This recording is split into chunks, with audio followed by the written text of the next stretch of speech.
Hello and welcome friends, मैं हूं अनन्या और आप देख रहे हो लर्निक्स।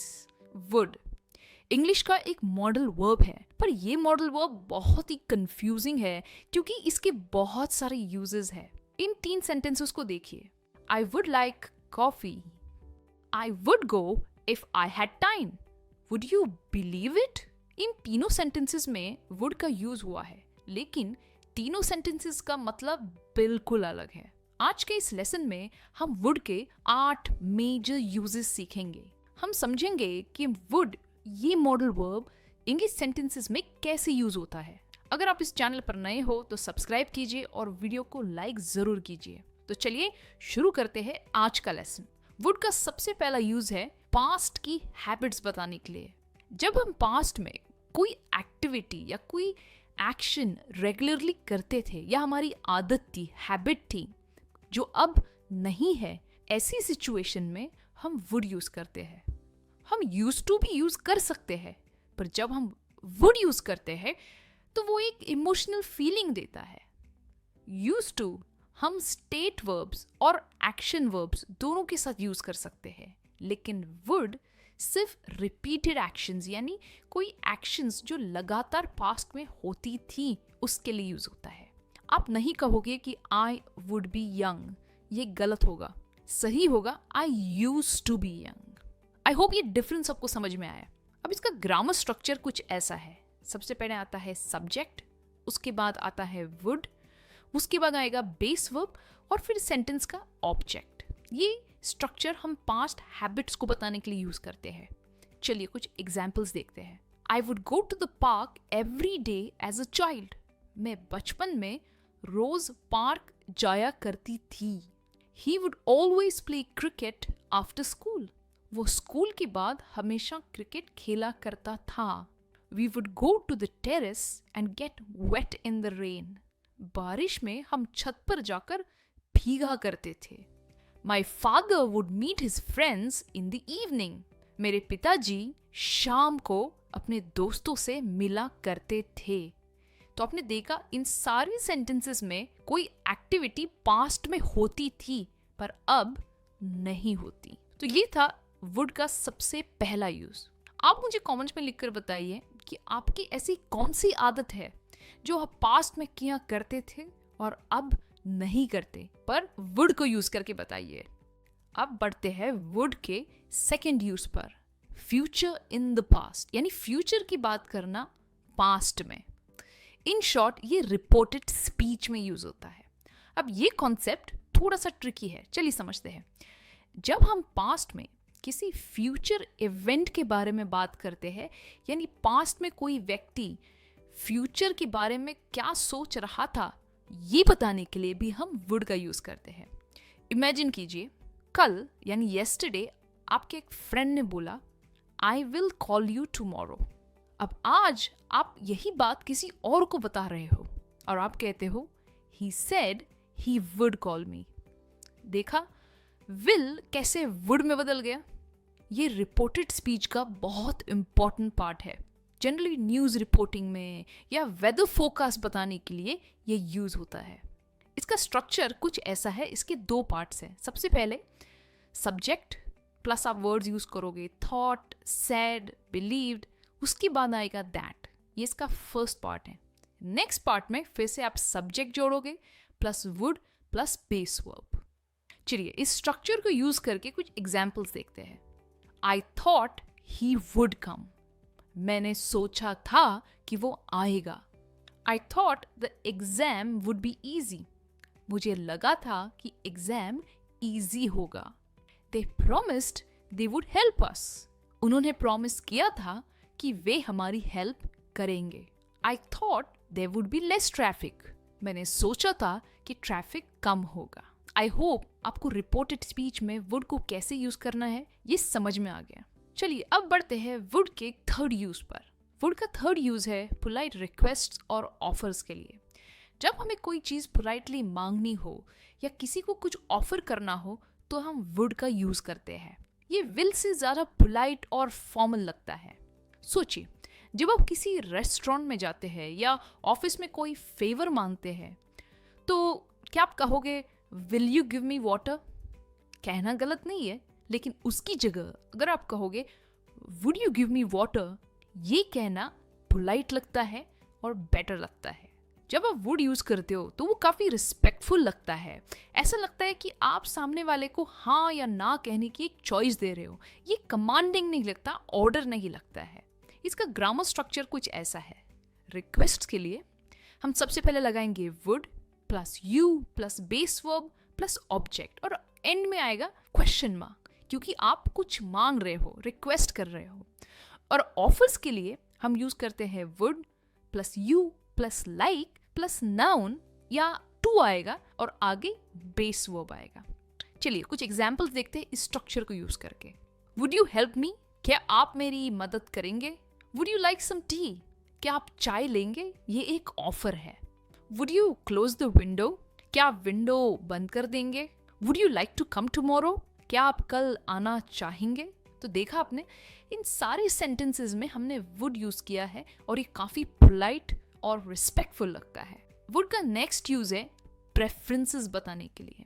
जब हम अपनी चॉइस या प्रेफरेंस एक्सप्रेस करना चाहते हैं तो हम वुड प्रेफर, वुड रादर या वुड लाइक का यूज करते हैं।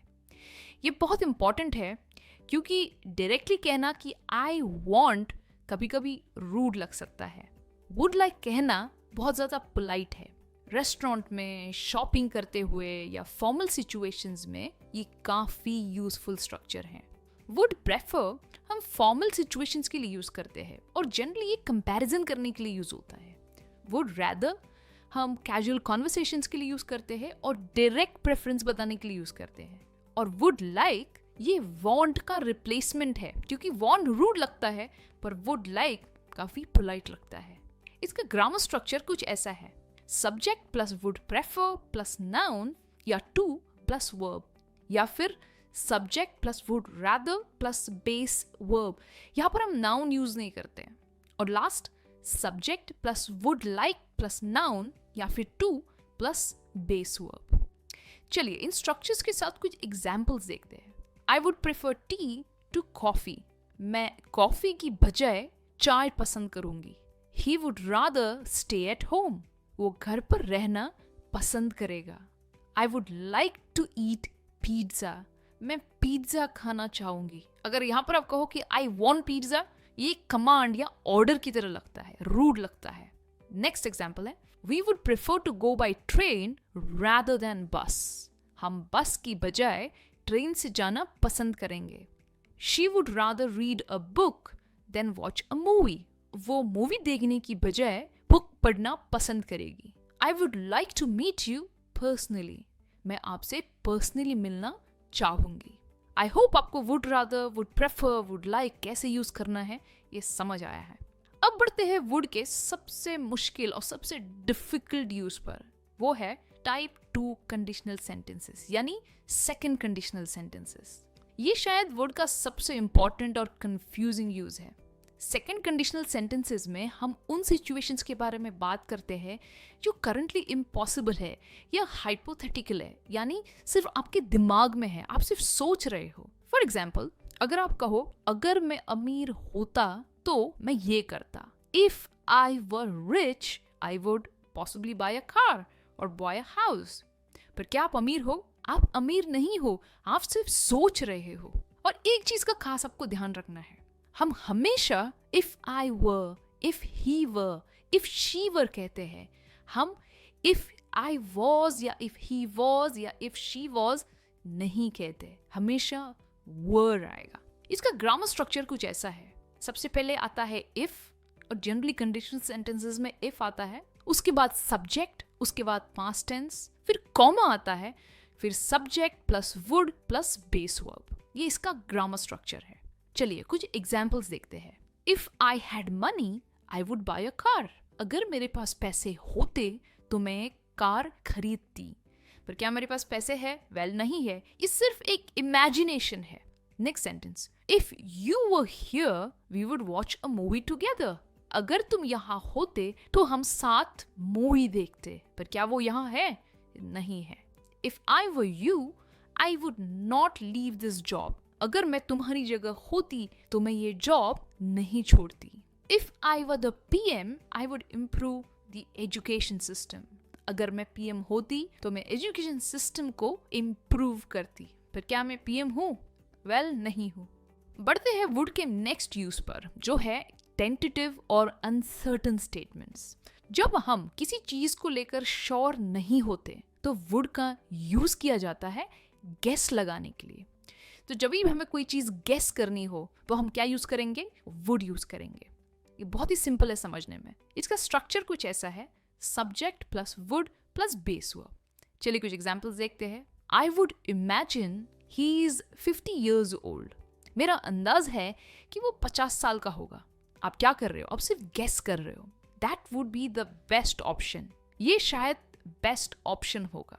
I would guess he is about to come. मेरा गेस है कि वो अभी आने ही वाला है। I would think this will work. मुझे लगता है कि ये काम करेगा। तो जब भी आपको गेस करना हो और आप श्योर नहीं हो, तभी भी हम वुड यूज करते हैं। अब बढ़ते हैं वुड के नेक्स्ट यूज पर, पास्ट फ्यूचर प्लान्स। जब भी हम पास्ट में किसी प्लान या फ्यूचर इवेंट की बात करते हैं, वुड का यूज करते हैं। आई एम श्योर ये समझने में बहुत आसान है, सिंपल है। जब भी आपको पास्ट में आप एक फ्यूचर की बात कर रहे हो, यानी किसी प्लान की बात कर रहे हो, क्योंकि प्लान हमेशा फ्यूचर में ही होता है, तभी भी हम वुड यूज करते हैं। इसका स्ट्रक्चर कुछ ऐसा है, subject plus would plus base verb. For example, I knew this day would come. मुझे पता था कि ये दिन आएगा। They thought they would win. उन्होंने सोचा कि वो जीतेंगे। I thought she would call me. मुझे लगता था कि वो मुझे कॉल करेगी। We planned we would go on a trip. हमने प्लान किया था कि हम ट्रिप पर जाएंगे।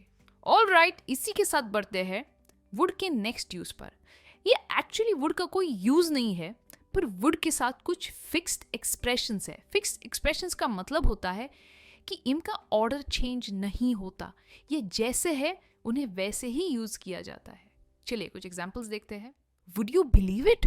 यकीन करोगे? ये जनरली हम सरप्राइज एक्सप्रेस करने के लिए यूज करते हैं। That would explain it. यही वजह रही होगी, उसे हम कहते हैं that would explain it. That would be all. बस इतना ही। If you would excuse me, अगर आप मुझे इजाजत देंगे। ये एक पोलाइट तरीका कहने का कि मैं बस निकल रही हूँ, जा रही हूँ। If I may, I would suggest. अगर ठीक लगे तो मैं ये सुझाव दूंगी। ये एक फॉर्मल और पोलाइट तरीका है सजेशन देने के लिए। That would be the day. ऐसा तो कभी नहीं होगा। ये जनरली एक सरकाज़म या एक स्केप्टिकल रिस्पॉन्स देने के लिए यूज होता है। अब आपने वुड के सारे इंपॉर्टेंट यूजेस सीख लिए हैं। Past habits, polite request, conditional sentences, wishes और बहुत कुछ। अब मैं चाहती हूँ कि आप कमेंट्स में एटलीस्ट इन सारे यूजेस को लेकर एटलीस्ट एक सेंटेंस लिखिए, ताकि आपकी प्रैक्टिस हो सके। अगर आपको ये लेसन हेल्पफुल लगा तो वीडियो को लाइक कीजिए, शेयर कीजिए और चैनल को सब्सक्राइब कीजिए, ताकि आप मेरा एक भी लेसन मिस न करें। मैं आपसे मिलूंगी नेक्स्ट लेसन में। Until then, keep learning and keep practicing English. Bye for now.